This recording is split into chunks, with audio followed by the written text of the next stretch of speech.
Lots of companies use catchphrases to sell their products. For example, because you're worth it, used by L'Oreal, of course, I'm loving it, used by McDonald's. To prevent other companies using them, the slogans are registered as trademarks. Well, now battle's broken out over the well-known wartime phrase, keep calm and carry on.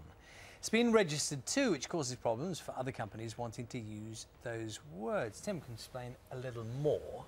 Yes, good morning to you. How does it work? Well, a quick recap here. Keep calm and carry on was this phrase which in 1939 was printed onto hundreds of thousands of posters with war looming. Incidentally, those posters were never actually used. Fast forward many more years and the phrase becomes rediscovered, becomes kind of fashionable again during the recession. Now, you might think that because this phrase is 70-odd years old and no one's quite sure who exactly first coined it, that anyone can use it, anyone can put it on their products. Well, because of a new EU trademark decision, that certainly isn't the case.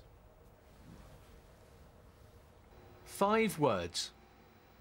Originally designed to reassure and unite, but which are now at the heart of a bitter dispute.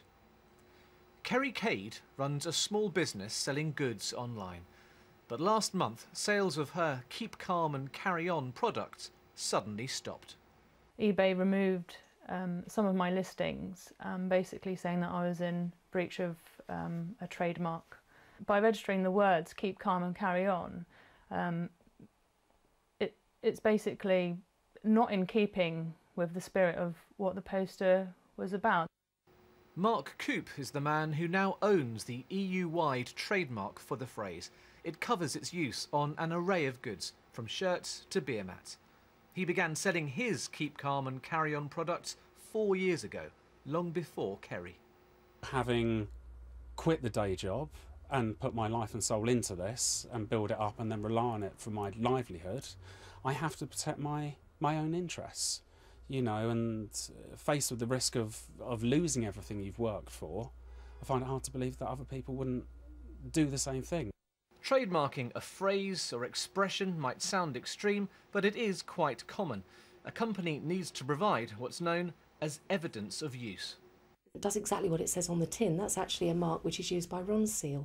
Now, I find that quite interesting because it's an everyday expression that we'd all use in any kind of area of life, but they actually use that as their trademark. People aren't allowed to use that without their permission? No, it depends on what you're using it on, because it all boils down to what you've covered in your trademark. You know, so when you apply for your trademark, it'll cover certain goods or services. So, for example, Apple. If you wanted to apply for the word apple, you certainly wouldn't go for fresh fruit because you'd never get it. You can't monopolise that kind of term. But you can get it for computers, or you could do at one stage. The argument between Mark and Kerry goes on. Kerry says she will appeal against this decision. He's not interested in the actual meaning of the poster. It's basically just greed. He wants to own the right to be the sole printer of this image. Had I not built this up, they probably would have never heard of it. You know, they would never have, you know, even seen it. So I think they're jumping on the back of essentially what I came up with. 72 years after this phrase was first coined, it's still affecting people's lives.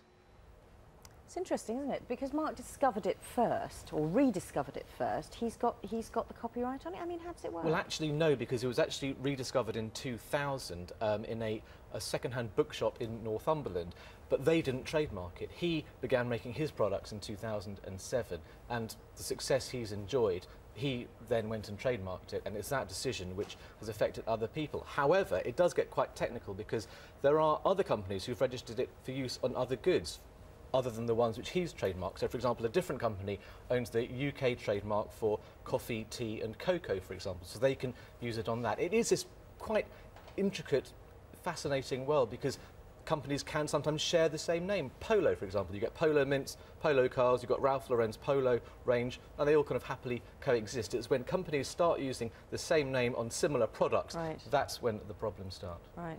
And it's the idea of catchphrases being trademarked. Everyone's got a favourite catchphrase, haven't they? Well, they have, and this is the contentious thing. There's one company called Trademark Direct who say this is a ridiculous decision. They're going to challenge it and they want to see it overturned. We'll have to wait and see because many people have a vested interest in this. It will be very interesting to see the outcome of that decision. Right. Let us know if you've got a favourite at home. Send them in. Have you and got trademark them very quickly.